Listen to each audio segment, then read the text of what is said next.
Oggi si conclude l'anno formativo con il conseguimento da parte degli alunni delle lauree, un momento sicuramente importante che è il frutto di un impegno di un anno scolastico che non solo gli studenti hanno portato avanti, ma anche il vostro consorzio universitario, nonostante le problematiche dovute al Covid-19.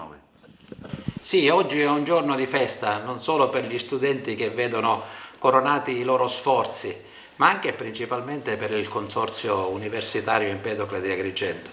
perché è l'ulteriore conferma che è vivo e vitale, che svolge una funzione importante nel territorio agrigentino e non rappresenta, almeno per gli studenti e anche per noi, soltanto un punto di arrivo, il completamento di una fase, ma rappresenta per loro e per noi un punto di partenza per raggiungere nuovi traguardi più significativi che ci auguriamo di poter concretizzare al più presto, ad esempio con la istituzione, con l'attivazione già dal prossimo anno accademico di due importanti nuovi corsi di laurea, quello in scienze motorie e quello in scienze della formazione primaria, che oltre ad essere importanti per la crescita culturale del territorio, rappresentano nuove, importanti, concrete occasioni di lavoro per molti giovani del nostro territorio. Stiamo lavorando alacremente e la dimostrazione non è soltanto quella che oggi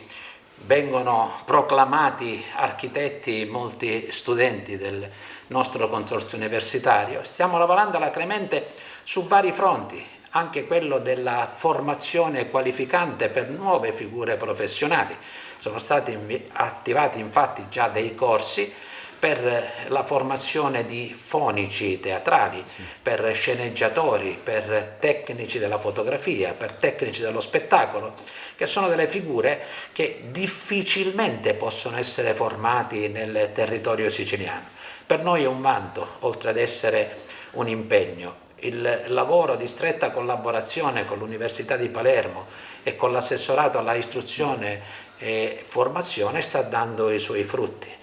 Certo, ci sono delle difficoltà obiettive legate anche alla pandemia, ma con la buona volontà, con l'impegno, con la dedizione e con la costanza, e anche grazie all'ottimo rapporto che si è instaurata con l'istituzione comunale e amministrativa di Agrigento, che fra l'altro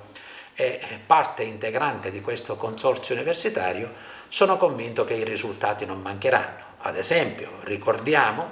che sono stati già consegnati i lavori per la ristrutturazione dell'ex ospedale di Agrigento, che rappresenterà un momento di ulteriore rivitalizzazione del centro storico. Stiamo lavorando per l'apertura di una residenza universitaria che possa facilitare il percorso e superare le difficoltà di molti studenti fuori sede, per cui siamo non solo speranzosi, ma fiduciosi che l'offerta che noi facciamo al territorio agrigentino e non solo agrigentino possa essere premiato con la iscrizione di molti giovani, di molti studenti della provincia di Agrigento che anziché scegliere delle sedi universitarie lontane, anche fuori regione, per carità massimo rispetto per queste sedi universitarie, possano optare per l'università a due passi da casa. Non è una pubblicità gratuita, ma è soltanto la comunicazione di una situazione reale e concreta che può risultare vantaggiosa, utile anche sul piano economico per molti studenti della provincia di Agrigento, perché vale la pena ricordare che per disposizione regionale, per scelta dell'Università di Palermo, gli studenti appartenenti a nuclei familiari che hanno un ISEE inferiore a 25.000 euro non pagano le tasse. E in un periodo di crisi come quello che stiamo vivendo attualmente, sicuramente è un'agevolazione particolarmente rilevante. Speriamo che ci possano essere risultati concreti, per noi non mancherà.